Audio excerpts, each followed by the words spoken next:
عاص رضی اللہ تعالیٰ عنہ نے مصر خود فتح کیا تھا، خود فاتح تھے. حضرت عمر نے انہیں گورنر مصر بنا دیا.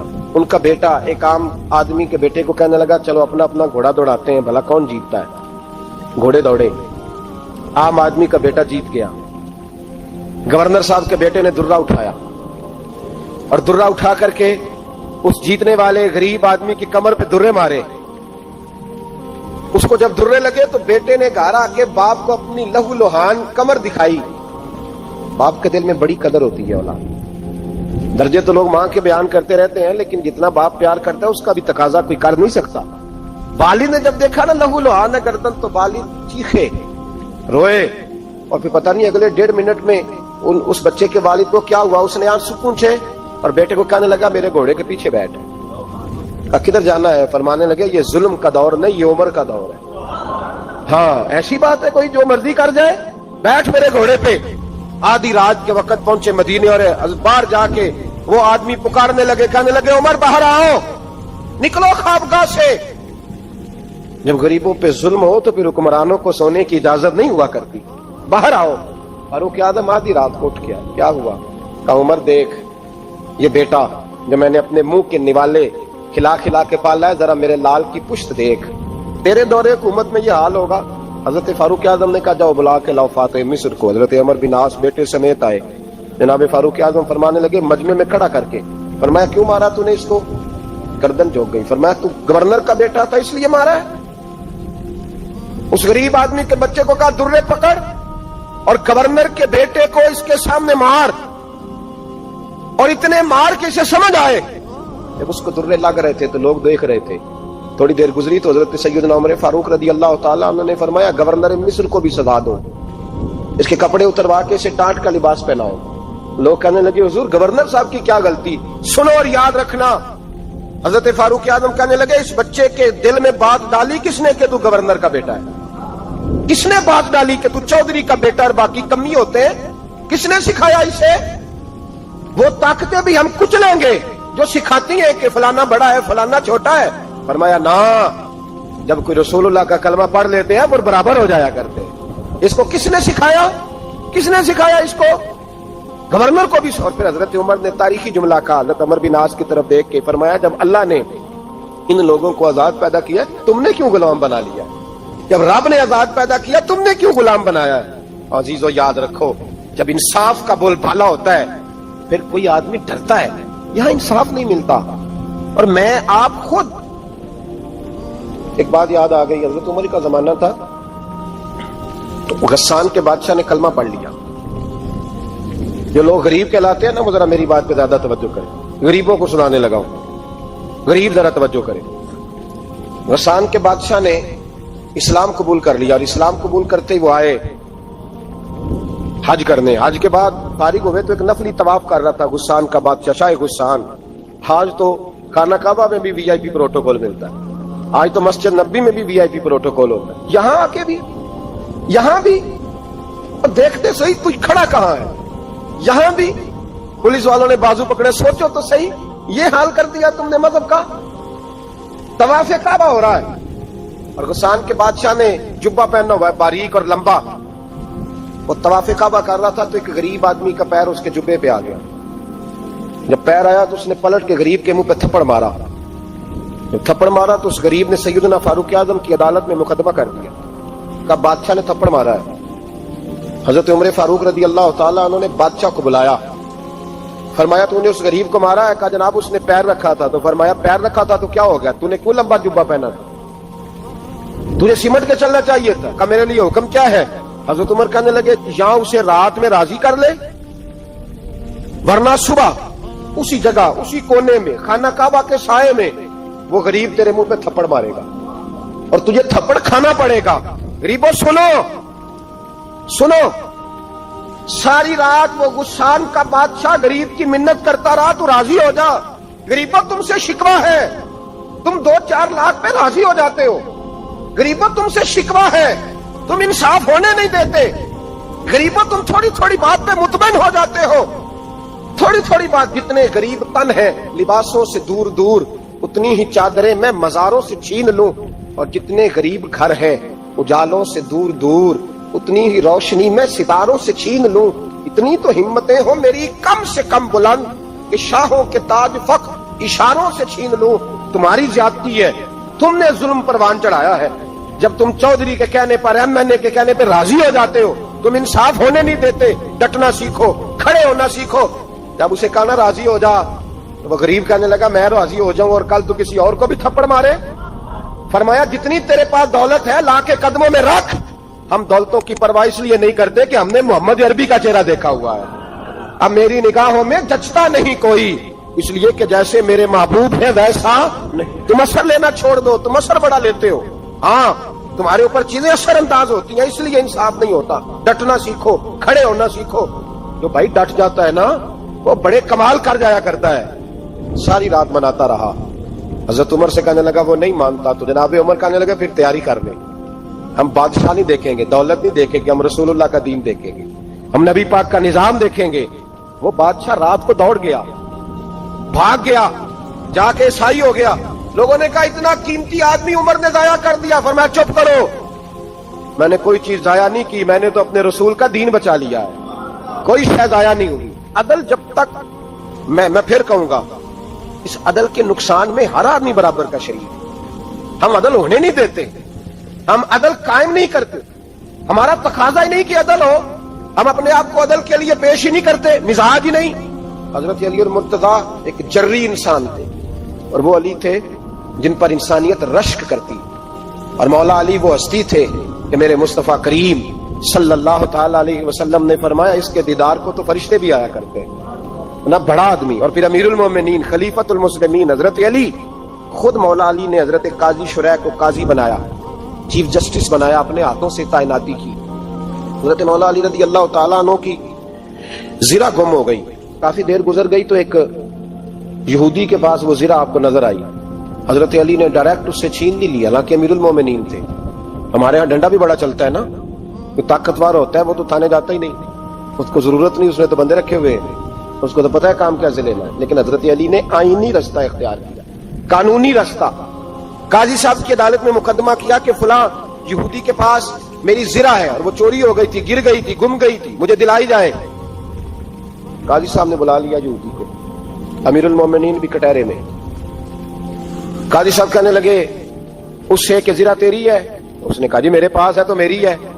قاضی صاحب کہنے لگے حضرت علی سے گواہ آپ کو دینے پڑیں گے کیونکہ مقدمہ آپ نے کیا ہے، اگرچہ وہ امیر المومنین ہے۔ سمجھ جو ہے بھائیوں کی، سمجھ آ رہی ہے باتوں کی؟ گواہ امیر المومنین آپ نے دینے ہیں کیونکہ مقدمہ آپ نے دائر کیا ہے۔ تو حضرت علی کہنے لگے میرا بیٹا حسن گواہی دے گا کہ میری ہے، اور میرا غلام قمبر گواہی دے گا۔ قاضی صاحب کہنے لگے حضور ان کی گواہی درست تو ہے پر میں نہیں تسلیم کرتا، اس لیے کہ بیٹے تو باپ کے حق میں بولا ہی کرتے ہیں، نوکر تو آقاؤں کے حق میں بولتے ہی ہیں، جائیں کوئی غیر جانبدار بندہ لے کے آئے جو گواہی دے۔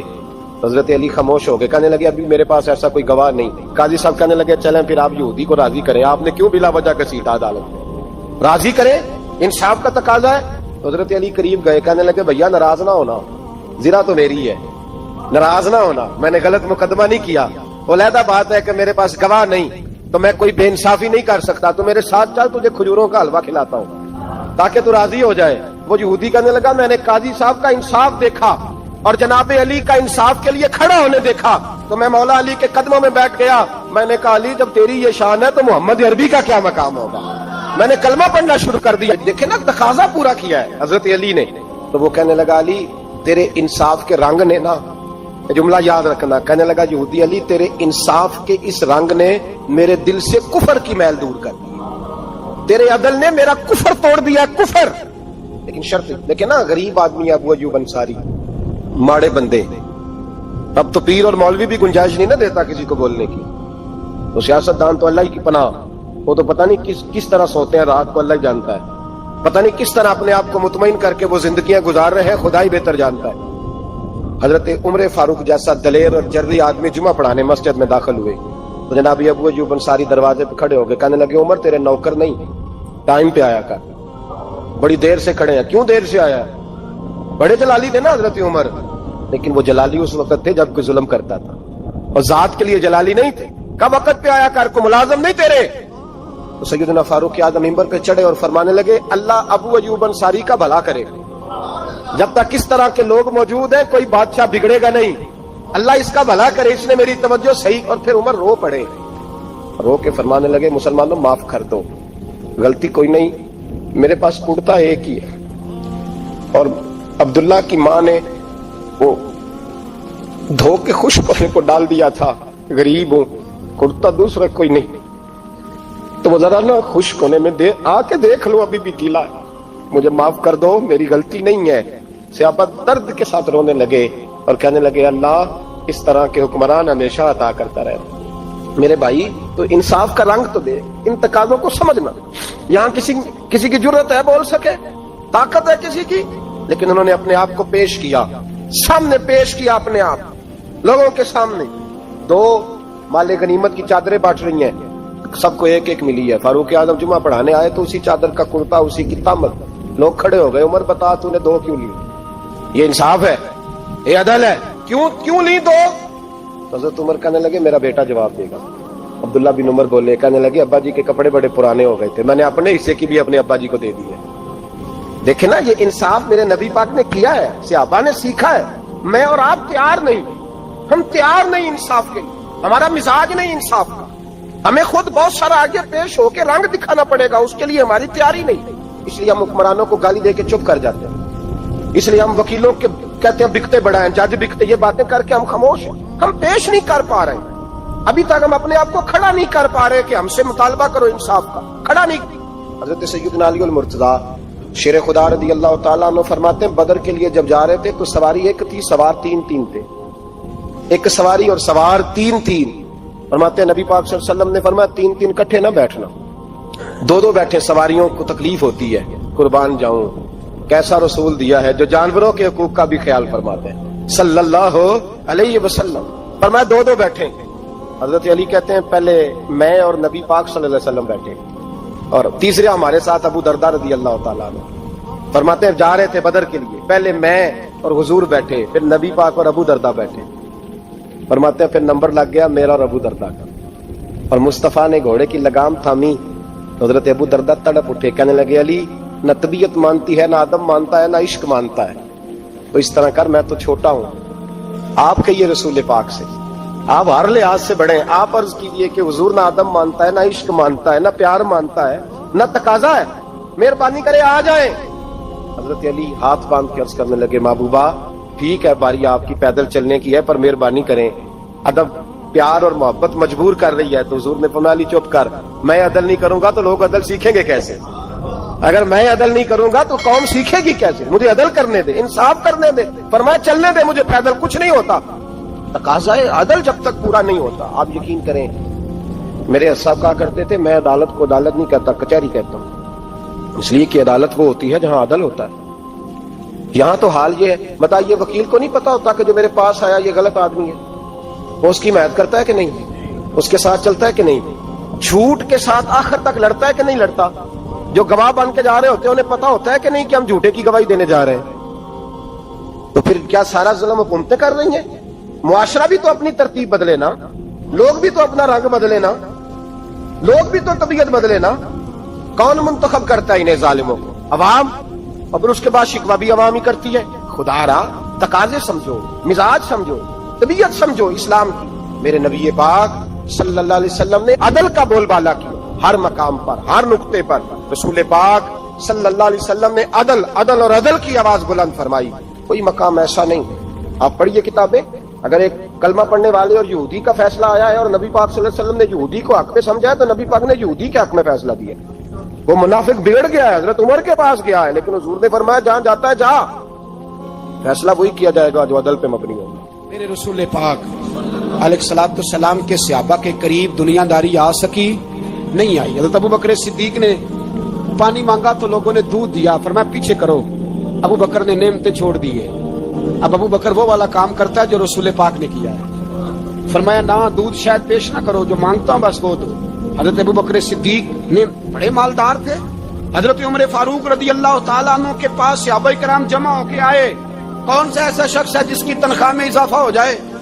تو لوگ کہتے ہیں نہیں مجھے نہیں چاہیے. پر ہم نے وہ لوگ دیکھے ہیں, حاجی صادق صاحب کو مسجد والوں نے کہا 1000 روپیہ تنخواہ بڑھانی ہے, تو حاجی صاحب کہنے لگے میرا بڑا سونا گزارا ہوتا ہے, مینوں نہیں بڑے نے. حضرت سیدنا عمر فاروق رضی اللہ عنہ صحابہ اکٹھے ہو کے گئے، کہنے لگے عمر حضور کے زمانے میں بظاہر غربت رہی، جناب صدیق اکبر کے زمانے میں غربت، اب تو بڑی ریل پیل ہے، بحرین سے لاکھوں کا مال آتا ہے، آپ کو بڑے بڑے سفیر ملنے آتے ہیں، پر آپ وہی پرانا کرتا اور وہی تامت جو کئی جگہ سے سی آپ نے کئی جگہ سے پھٹی۔ اور حضرت عمر ایک دن عید کی نماز پڑھانے گئے تھے تو ننگے پیر ہی چلے گئے، لوگوں نے کہا جوتا، فرمایا ٹوٹ گیا تھا یار، پہننے کے قابل نہیں تھا، فرمایا ننگے پیر آ گئے ہو، لوگ کیا کہیں گے، فرمایا چھوڑو، عمر کے پاؤں ننگے ہیں لیکن عمر کے کردار میں تو کوئی شک نہیں نا، پیر ہی ننگے ہیں نا، کیا ہوا، چھوڑو اس بات، کوئی پیار نہیں دنیا داری سے، دولت سے کوئی چکر ہی نہیں۔ حضرت سیدنا عمر فاروق رضی اللہ تعالیٰ عنہ کو صحابہ نے اکٹھے ہو کے کہا، یہ ہے امت کے بیدار ہونے کے طریقے جو عرض کر رہا ہوں، کہا جناب آپ اب بڑا مال غنیمت ہے اور جس طرح ہر صحابی کا حصہ ہے آپ کا بھی حصہ ہے، تو ایک نیا کرتا ہی ڈال لیں آپ خرید کے۔ اب جب مشورہ ہو گیا صحابہ میں تو کہنے لگے عمر سے بات کون کرے گا، نیا کرتا پہننے کی عمر سے بات کس کو برا لگتا ہے جی، نیا کرتا کون بات کرے گا۔ حضرت سیدنا علی المرتضیٰ کا انتخاب ہوا، کہنے لگے مولا علی کی بڑی عزت کرتے ہیں، ان سے بڑا پیار کرتے ہیں، ان سے بات کرتے، تو حضرت علی کو بلایا گیا، عرض کی حضور مہربانی فرمائیں، حضرت عمر سے کہے نئے کرتے کے لیے، آپ فرمانے لگے عمر میری بڑی قدر کرتا ہے، بڑی بات سنتا ہے، پر یہ والا کام نہیں میں عمر سے کہہ سکتا، یہ کسی اور سے کہو۔ تو کہنے لگے آپ رہنمائی کر دیں کس کو کہیں، تو جناب علی المرتضیٰ فرمانے لگے اگر حضرت عائشہ صدیقہ سے کہو گے تو عمر فوراً مان جائے گا، وہ مومنوں کی ماں ہیں۔ صحابہ حضرت عائشہ کے پاس، اماں جی عمر کو بلائیں، ان کو کہیں، بڑے بڑے سفیر آئے ہوتے ہیں وہی پرانے کپڑے پہن کے بیٹھ جاتے ہیں، اللہ اکبر۔ حضرت عائشہ نے پیغام بھیجا، فرمایا عمر کو بلاؤ، عمر فاروق دوڑے ہوئے آئے، پردے کے پیچھے حضرت عائشہ کے پاس گھٹنوں کے بل، اماں جی دیر تو نہیں کر آیا میں آنے میں، حکم ہو، حضور کے گھر سے پیغام آیا، بڑے بڑے سفیروں کو چھوڑ کے بھاگے۔ حضرت عائشہ صدیقہ کہنے لگی عمر دیکھو جائز پیسے ہوں تو اسلام اچھے لباس سے منع نہیں کرتا، اب بڑا بڑا مال آیا ہے، اب تیرا بھی حصہ ہے، تو صحابہ کرام کی خواہش ہے کہ نیا کرتا پہن لو، بڑے بڑے سفیر آتے ہیں، حرج بھی کوئی نہیں، جائز بھی ہے، کوئی منع نہیں۔ حضرت عمر نے گردن جھکائی، جی اماں جی، جی اماں جی، جی اماں جی۔ حضرت عائشہ کہتی ہیں بات ختم ہوئی، عمر نے گردن اٹھائی تو عمر کی داڑھی آنسوؤں سے بھری ہوئی، کہتی ہے مجھے کہنے لگے اماں جی میں تو صرف مسجد میں دیکھا کرتا تھا، آپ تو مصطفیٰ کو دن رات دیکھتی تھی، جس طرح کے کرتے آمنہ کے لال نے پہنے یا مجھے بھی پہنا دو، میں تیار ہوں، میں پہن لوں گا، میں تیار ہوں، پر جس طرح کے میرے نبی نے پہنے۔ حضرت عائشہ کہتی ہے میں پھوٹ کے روئی، میرا پلو آنسوؤں سے بھر گیا، فرماتی ہیں میں عمر کی بات سنتی گئی تو میرا پلو آنسوؤں سے، میں نے کہا عمر تو جا تو ٹھیک ہے، فرماتی عمر فاروق سلام کر کے اٹھے، امیر المومنین چلے گئے، اس کونے میں صحابہ چھپے ہوئے تھے وہ آئے، کہا اماں جی کیا بات ہوئی، تو میں پھر رو پڑی، میں نے کہا کیا بتاؤں، تمہیں پرانے کرتے نظر آتے ہیں، اسے محمد عربی کے جلوے نظر آتے ہیں، اس سے رسول اللہ کا رنگ نظر آتا ہے، اس سے وہ غلامی نظر آتی ہے، عمر کو دنیا